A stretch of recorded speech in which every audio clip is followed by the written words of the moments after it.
Hello everyone. For use repeated messages in Telegram, do these steps. First, update your Telegram and go to any chat, group or channel. Write your message. Tap and hold on send. Tap on schedule message.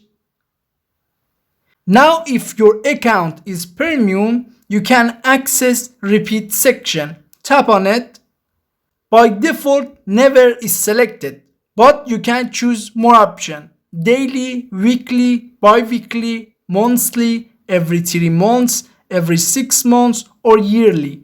Based on your needs, choose one of them.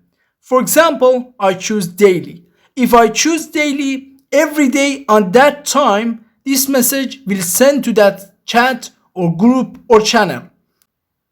Now you can choose time, and daily at this time, this message will send to this contact or any channel or group.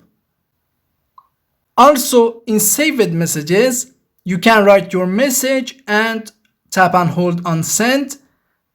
Tap on send a reminder. Now you can use repeat and set a repeated reminder. I hope this video was useful for you. Please subscribe to our channel for more videos. Thanks for watching.